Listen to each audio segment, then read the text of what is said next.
All right, we are live streaming on Facebook. Welcome, everyone, and I will pass it over to Elena.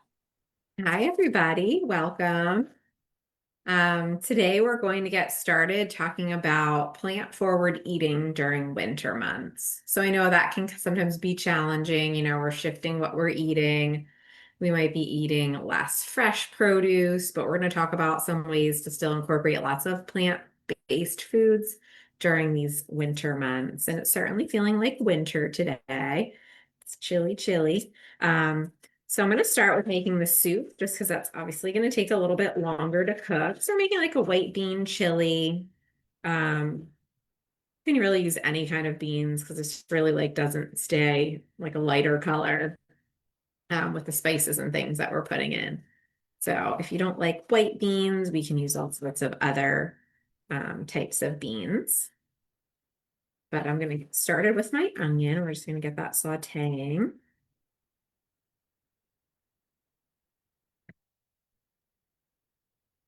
And just another nice way to incorporate our legume family in these winter months. So lots of fiber, lots of protein, um, just with adding in beans into our diets. And soups are such a great way to have those, in our daily routine. So just gonna chop our onion.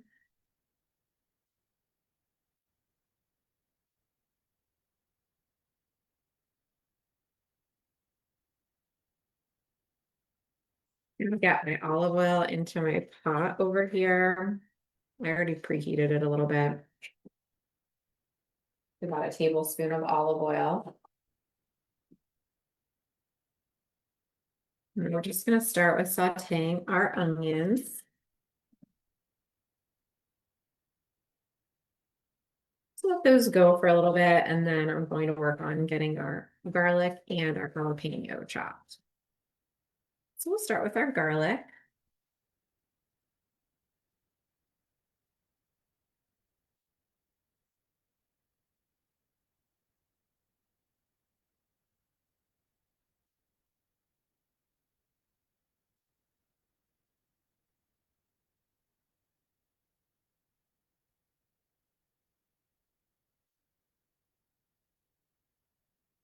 With my little garlic chopper, garlic mincer. Right, my eyes. The onion didn't get me, but the garlic did.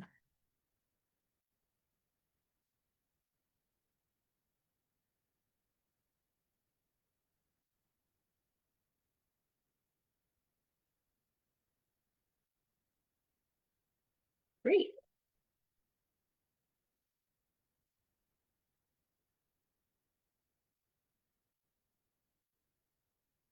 All right.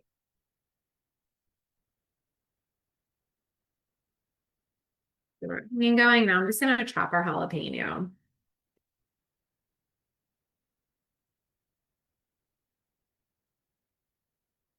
I like to just go around the edges just to avoid the seeds.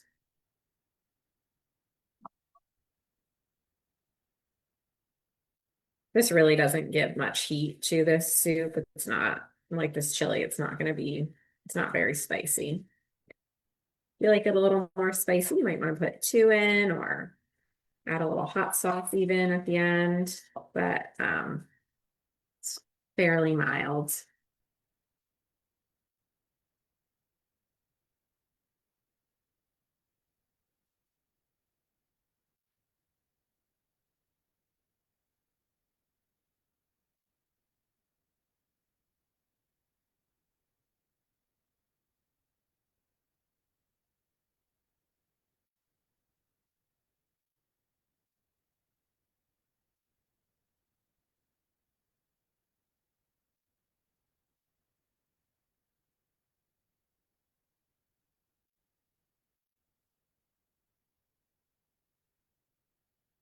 Great. So that's ready to go in then. I'm going to add in my jalapenos and my garlic. Saute them for another minute or so.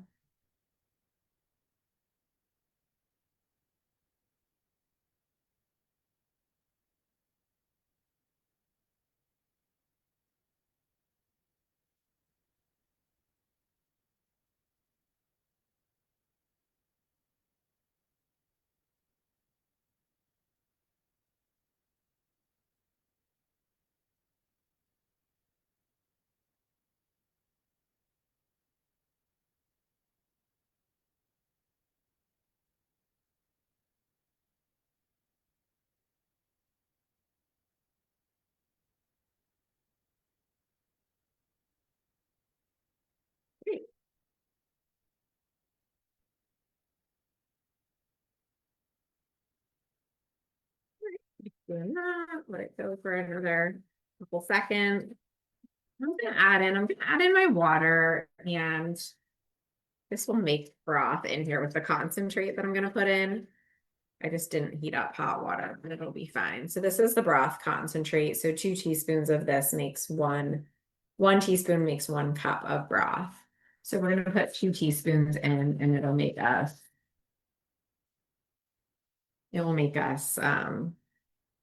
2 cups of broth. This is really nice. So this is better than bouillon. It's a low sodium vegetable base. So I like to keep this on hand, and I will say like don't spend more than like $5 on it, because I have seen it. Most of the stores that have it will carry it for about 5. For about whatever reason, I saw it really expensive on the Target website, like $12, but you can get it for 5, and it really makes like a many cups of broth. So there's 38 servings in the jar, so 38 cups of broth. So it's a lot easier than kind of hauling around, cans or different containers of broth. Now I'm going to add in a cup of water. They also have different flavors, like Yeah, yeah, they have mushroom I and haven't seen the mushroom one. I think they have a mushroom one, I'm pretty sure, and chicken and maybe even Yeah, they beef. definitely I have don't know. the animal.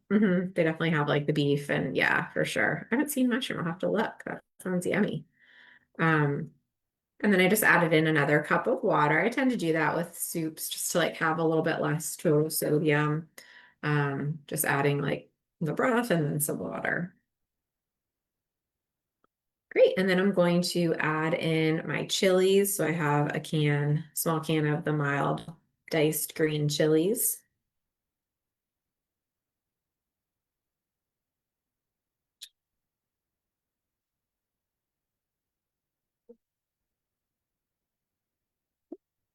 I have 1 cup of corn.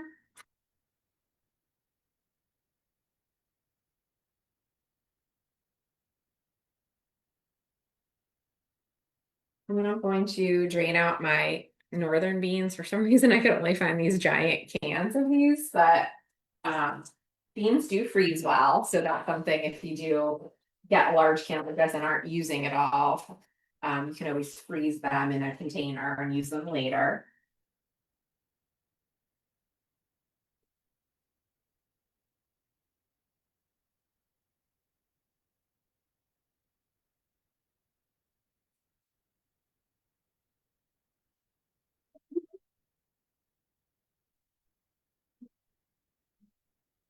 Um,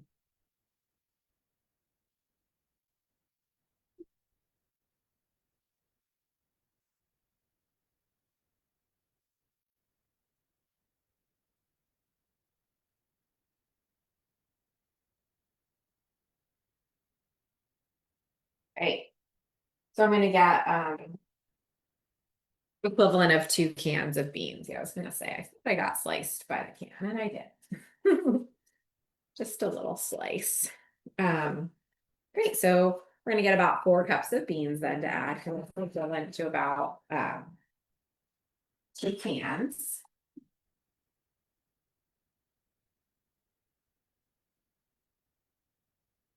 Now, actually, I'm gonna have to get a Band-Aid on this, or else I'm going to be bleeding into my food, which is not nice. So let me do that real quick.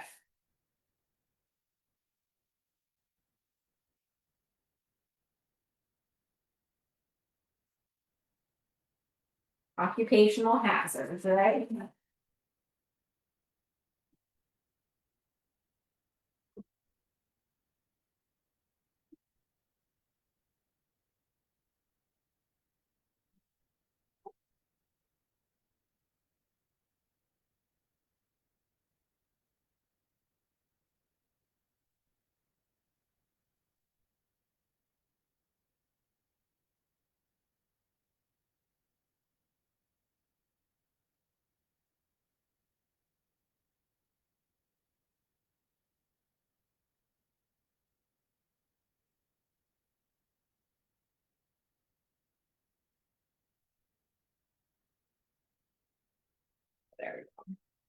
today, but my softball team used all of their Band-Aids, so I still have some. All right.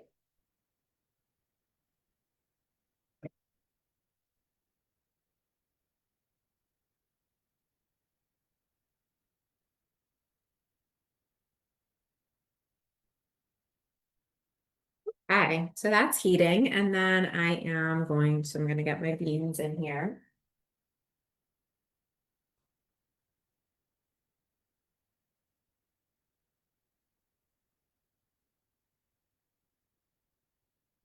Do 2 cans worth.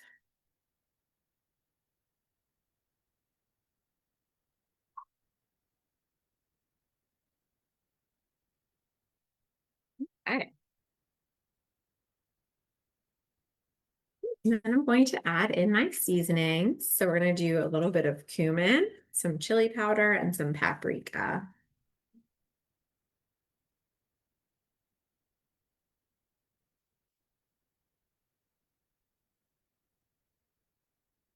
I'm gonna do a half teaspoon of cumin.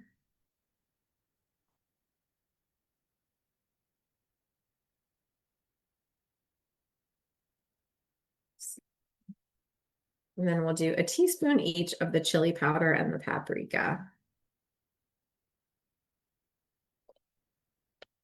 We have a half of, my goodness, that's not good. Okay. And then we'll do some paprika.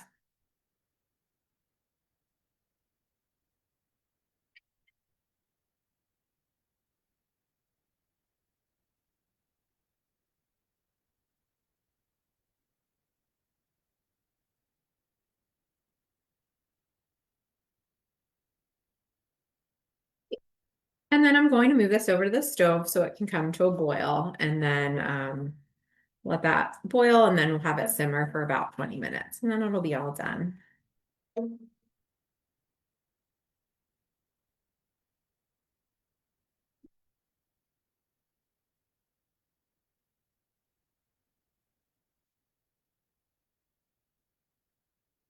Great. All right. So let's.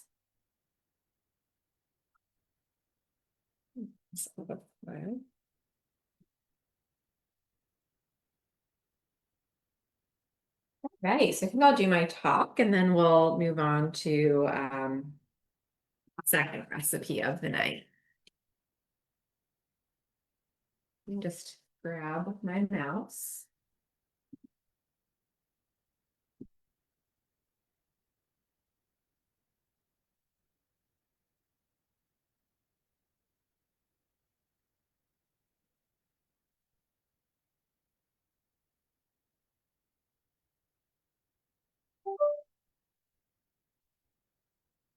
All right, so I'm gonna share my screen. Kate, can you turn sharing on for me?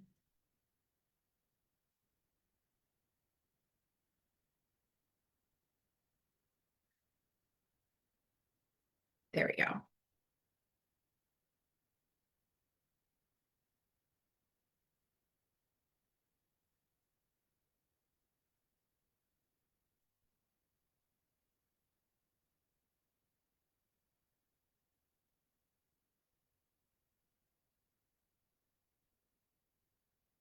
All right, can everybody see that?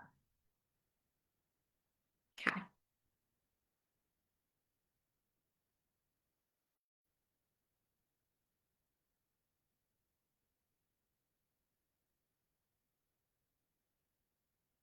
Bear with me, I'm using a new, there we go, slideshow.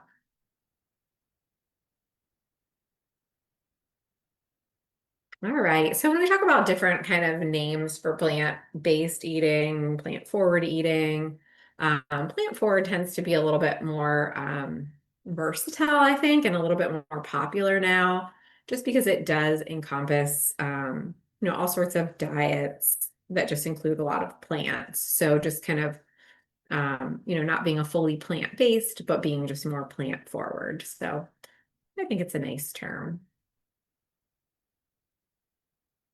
So when we talk about kind of this eating more plant forward during the winter, we're going to kind of go through the different food groups and kind of talk about how we can kind of hone in on these during the winter months. So as far as legumes go, so we're doing a lot with legumes today in both of our recipes, but those are our beans and lentils and peas. And we know that they're affordable, which really helps right now. I was just watching some sort of like a little news segment on how much food costs have risen since like the late 20 teens, and pretty wild. So legumes are still a great way to kind of eat, nice hearty meal, fairly affordably. They're shelf stable and accessible, and they are high in fiber, plant protein, and minerals. So just kind of as a little highlight, a serving of this soup or this chili from today has 9 grams of fiber, and it also has 9 grams of protein. It's not a ton of protein. We need typically a little bit more than that per meal, but certainly a lot of fiber.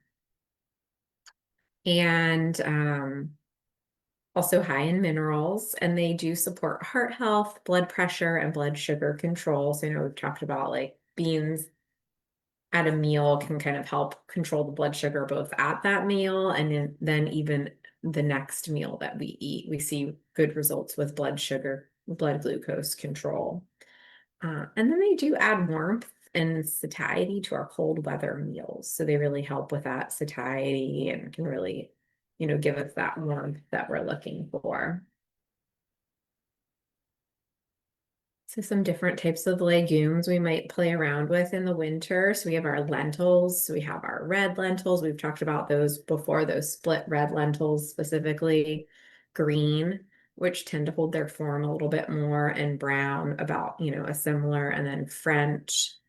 Beluga also, like the black lentils are another type of lentil that can be really nice. And then as far as beans, we obviously have like variety of different white beans, chickpeas, black beans, kidney beans, all of those starchy beans. Peas, so we might do split peas. There's actually like yellow split peas, which people might, enjoy better. Some people don't like that green color of like a split pea soup, but they have like the yellow split peas that you can use. And then black-eyed peas. So some people might be getting ready to eat those for New Year's Day. And then soy foods, so tofu, tempeh, edamame. I'm gonna just turn down to a simmer now because we're boiling.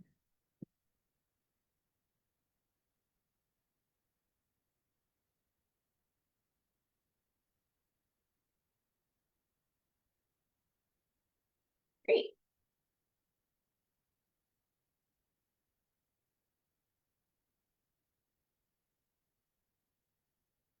So things we might do, obviously soup, stews, chilies, those are big ways to eat beans and lentils. We might toss them into grain bowls with roasted winter vegetables. We can roast them on a sheet pan with our veggies. We can blend them into spreads like hummuses or dips. Make one pot meals like curries, stews, and we can add them to sheet pan meals. So super versatile. Great. And then whole grains. So whole grains are another great food source for the winter. We have, they're high in those complex carbohydrates, which help to fuel us and give us energy, high in fiber and minerals and vitamins. They can add variety to meals, and they can provide that steady energy during colder months that our bodies are, requiring. Some different grains that we might utilize in the winter. So farro, so that's like it's grown a lot, mostly in Italy. Like if we buy it here, it's typically been grown in Italy, but it is a type of gluten containing grain, but it has kind of like a nutty and chewy texture. It's really nice for grain bowls and soups. Barley, again, great. I'm sorry, this is a very sensitive mouse. It's going crazy on me. Okay, so barley, really nice in our stews, our soups, mushroom dishes, pilafs, even like a barley porridge for breakfast can be really nice. We have quinoa. and that's really quick to cook, right? It has some protein in it, some fibers, kind of like it's actually a seed, but we do treat it as a grain. Brown rice, we can do a lot of things with brown rice. And then oats, of course, are, kind of our like breakfast staple. Can I ask you, you said barley could be used as a vegetable porridge? Like a breakfast porridge. Yeah. Yeah. Like kind of like oatmeal, would you make it? Yeah. Yeah, you sure can. It's going to be, and it's kind of like a similar, like it has a lot of that soluble fiber. So it does kind of, excuse me, absorb the water, kind of like an oatmeal, like a porridge would. But yeah, and barley is great for us. So that's kind of a nice way to utilize it. And you might even, if you wanted to add a little bit of dried fruit and nuts to it to flavor it, like to make it a little sweeter, you could. But yeah, it's a nice option. All right. Do you think any of those grains are better over the each other? Nutrition Um, or, yeah. digestive? Sure. I mean, I will say like oats and barley typically have the best research in terms of the benefits to our gut health. So I always like for, if you can incorporate those, that's great. But they all kind of have their own little benefits too for other purposes, just in adding variety and all sorts of things. But if you're looking to kind of add one of the whole grains in, I like barley because I feel like most people aren't using it much, but it is a really nice grain. And the cool thing about barley is even if it's pearled, so like a little bit more processed, it still Yeah. has the fiber is throughout the grain versus where a lot of the other grains, the fiber's in that outer shell. So barley, even like pearled barley still has like 5 grams of fiber per half cup cooked, which is actually a lot more than like, white rice would have like 1 or 2 grams. So it is still really like a good option, even if it's the pearled. You can get and you can get something called hull less barley, and it's slightly less like processed down than pearled. And that's actually a really interesting texture too. I made some of that and liked it. You can get that on I got it on Vitacost, which is Wait, I what's think it called? Whole? it's called Hull Less. Let me grab it to show you what it looks like.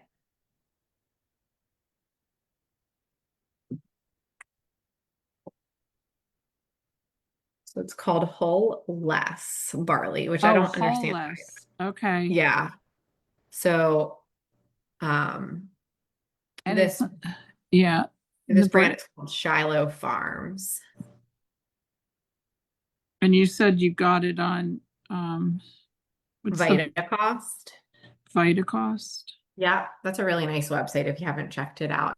It's just all sorts of different foods. The shipping's easy, like it's a good website.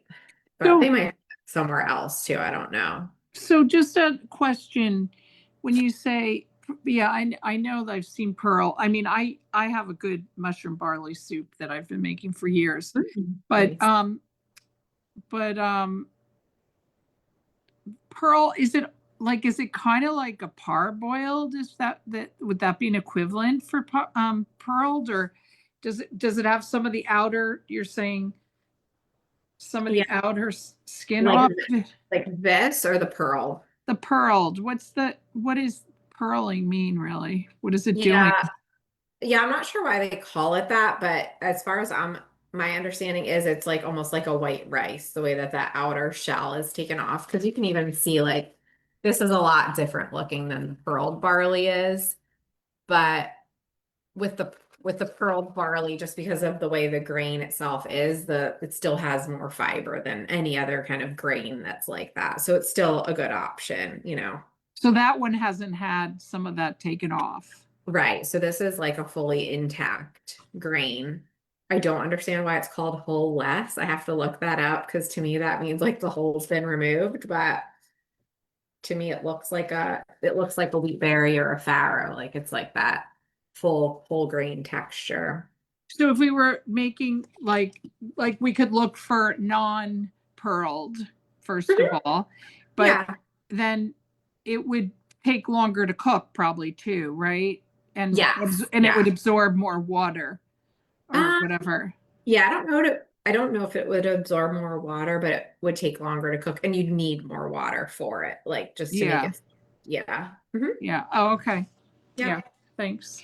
Yeah, no, great questions for sure. Um, Great. So soups and stews, like we said, build grain bowls.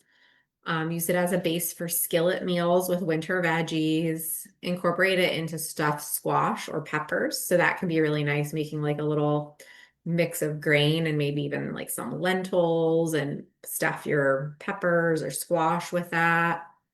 And then making warm breakfast porridges.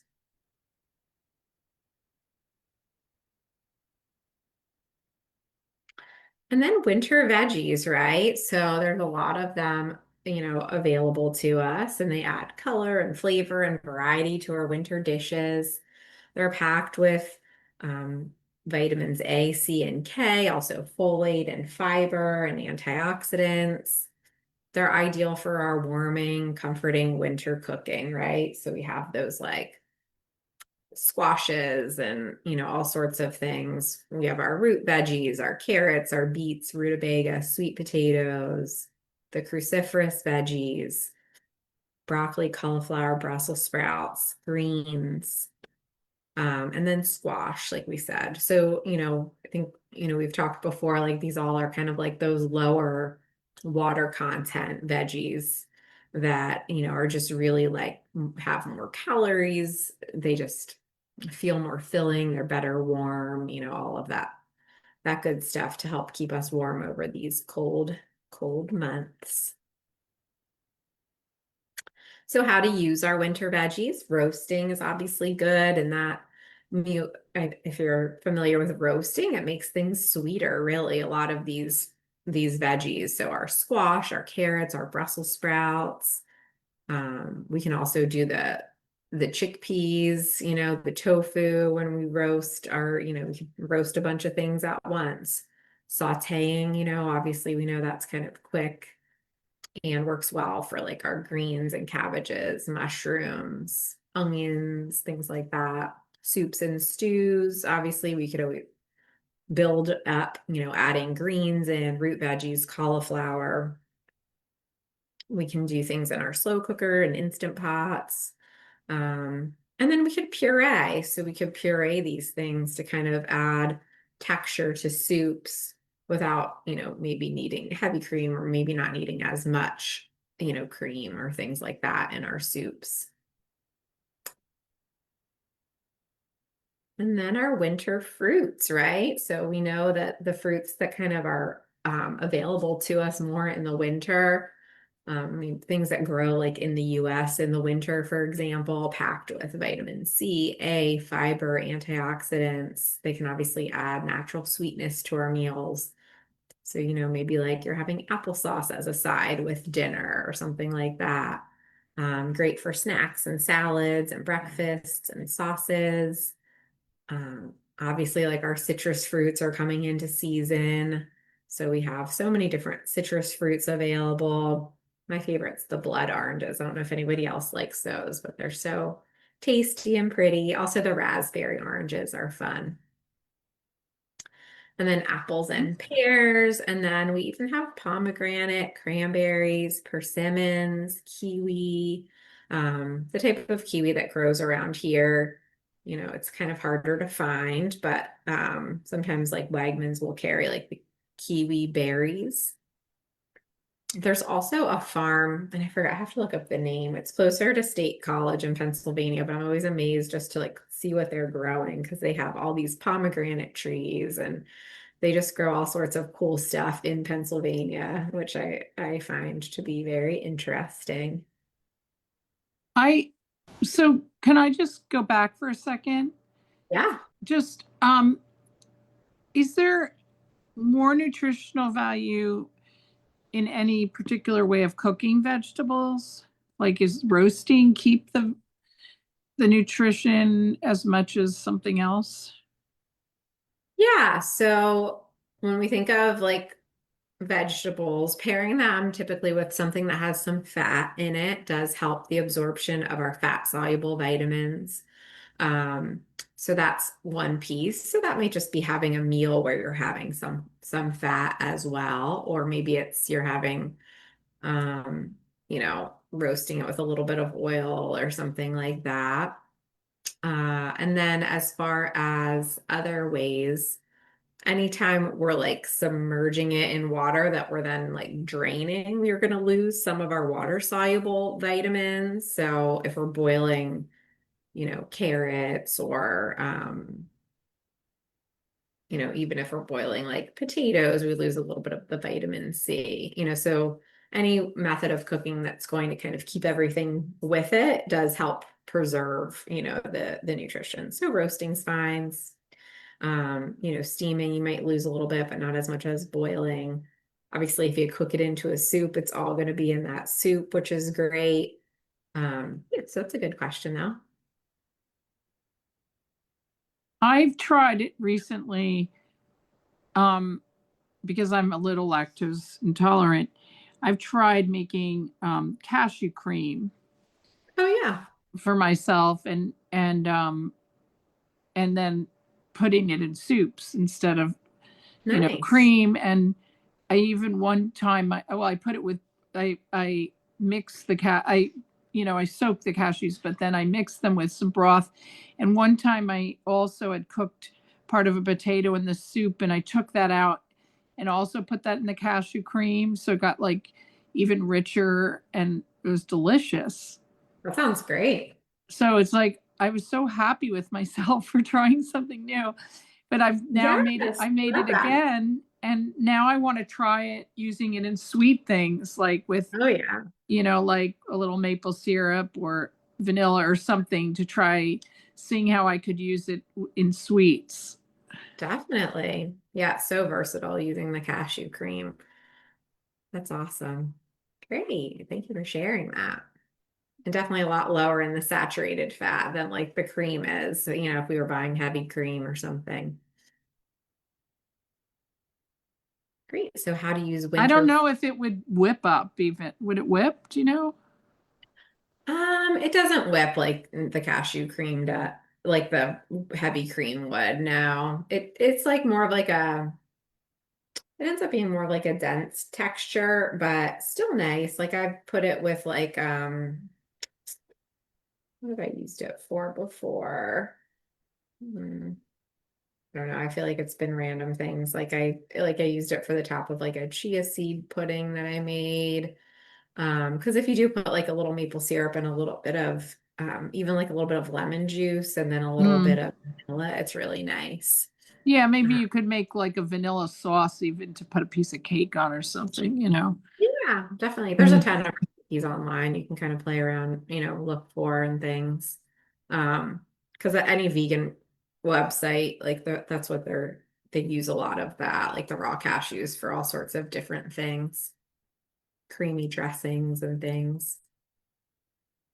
Great. So winter fruit breakfast, we can add to oatmeal, chia pudding, yogurt bowls. If we do salads, playing around with some of these nice flavors like the citrus, with our nuts and pomegranate and greens, like that can be really nice. Winter salad, grain bowls, we might have, some grains and some veggies and beans, maybe top it with some pomegranate seeds.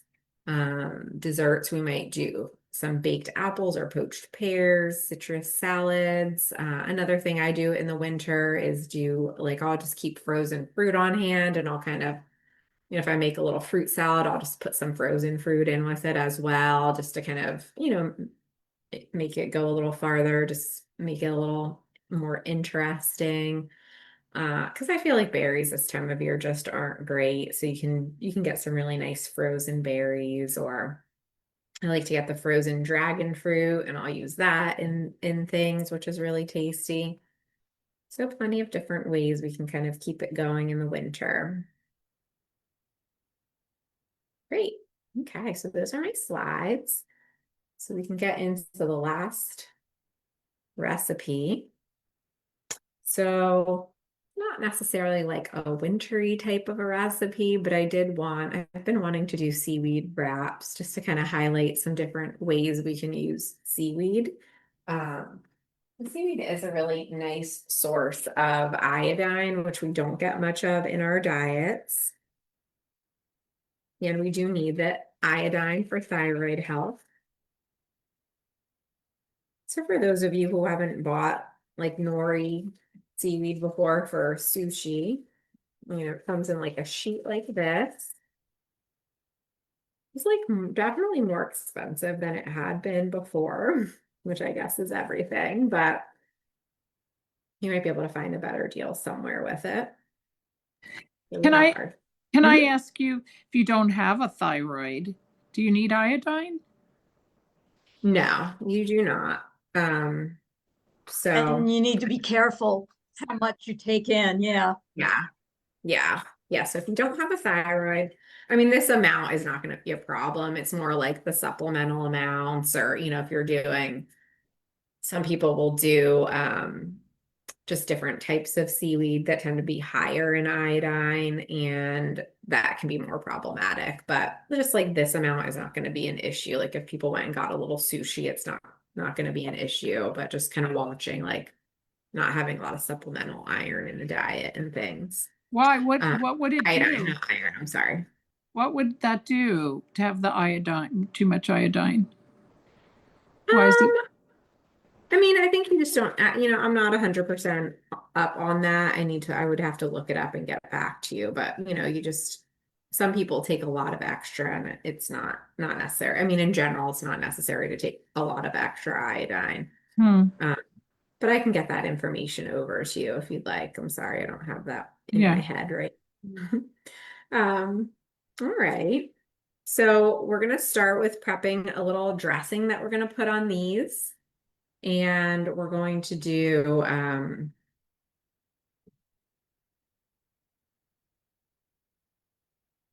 some low sodium soy sauce, some sesame oil, and then some rice vinegar.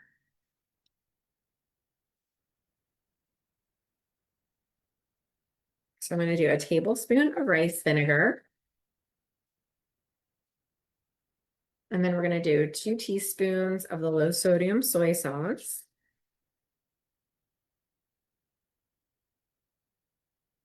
I'm just going to use an eyeball with this. And then we'll do 1 teaspoon of the sesame oil. A little bit of the sesame oil goes a long way as far as the flavor. The reason I can always have a bunch of tablespoons and not many teaspoons in here. So we're just going to be doing a couple times, measuring with my little small 1/4 teaspoon measure.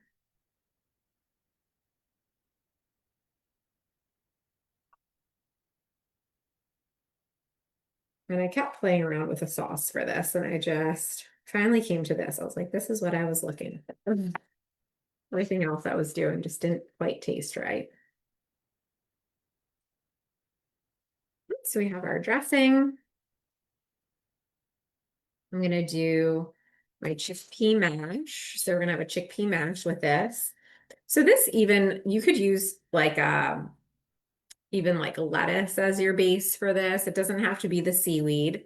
It can be all sorts of different things, even just like a tortilla. So you can kind of take this recipe and do it in something that's not this as well.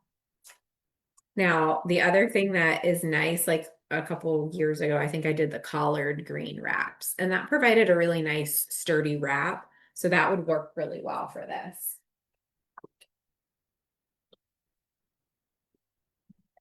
Like uncooked collard greens? I'm sorry? Uncooked collard greens? Yeah, uncooked. It wasn't too like fibrous or something? No, it actually was pretty good. Yeah.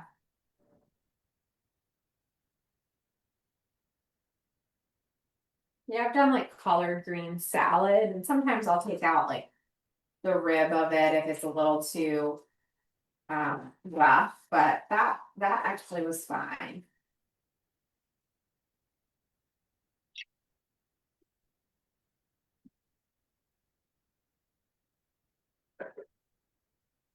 All right, we have our chickpeas. And I'm just gonna mash the chickpeas with a little bit of lime juice. So I'm gonna squeeze about half of a lime.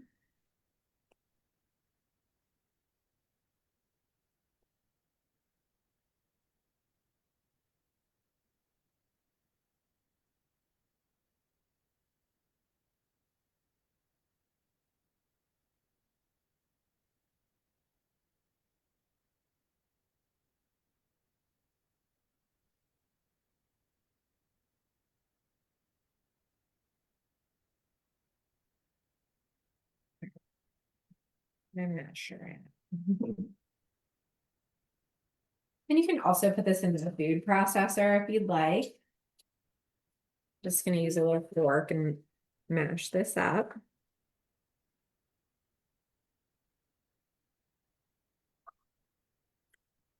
Can I ask you a question while you're doing that? It's a little off what you're doing, but it applies to chickpeas. Like I've tried replicating those nice snack mixes of roasted chickpeas with Yeah. spices. Mm-hmm. And we never quite get the same like great crunchiness. Like it always seems like a little either Yeah. oily or like soft, or it just never seems to get that great like dry crunchiness. I don't know if you've Yeah. had luck with that at all. So I've only had luck in air fryer. Uh-huh. I haven't had luck just doing it in the oven, making it that same texture. But an air fryer, just cooking it there. Yeah. Yeah, the air fryer really did crisp it up when I did it in there. And I just did like a little bit of olive oil and then some seasoning. Mm, okay. I don't know if has anybody else had any luck with it otherwise in a different format. They're a great snack, or they're good in Oh, salads they're or great. Yeah, they're so good. I've gotten like the small lentils for salads too. Those are really good. but not dried like that. You're talking about the lentils. You're The just roasted. Yeah, they roast. have good lentils too. Oh, roasted lentils you're talking about too? Yeah, they're really Oh. good. Oh, okay. Have you roasted them yourself too? I haven't. I feel like it would be hard to do just because of how small they are. I don't know. I mean, I'm sure you could try, but I have not tried. And then my air fryer broke, so I have not been using one. All right, great. So now we're just gonna layer in. So we're gonna do about a quarter of the beans, the bean mash.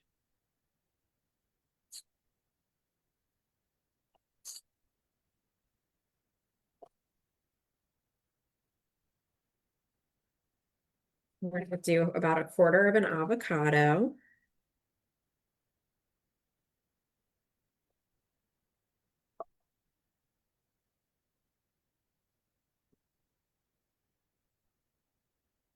We're gonna do some cucumber.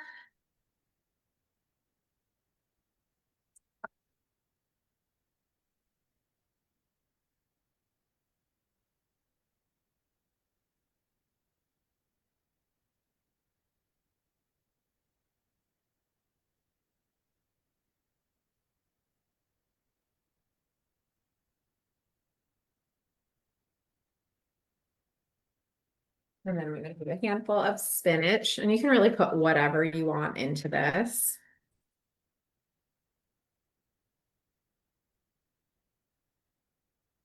Some carrots if you have them. And I'm just gonna drizzle a little bit, about a teaspoon's worth of this dressing.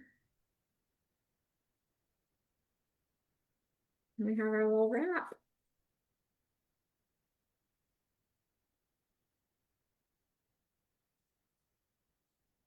Great, so our seed wrap. I think our soup is done. Let's check on that real quick.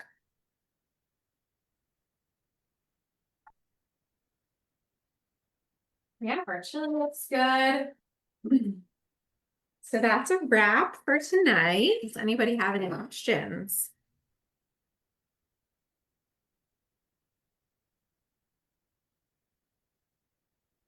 All right. Well, I hope you all have a great holiday season. You Look too, forward Elena. to- You Thank you too. so much. Yes. Thank you. Look forward Yeah. to seeing you guys in the new year. We have some fun topics that we're working on. So Good, Thank new you. recipes, good, new good. topics. Thank you. Thank you.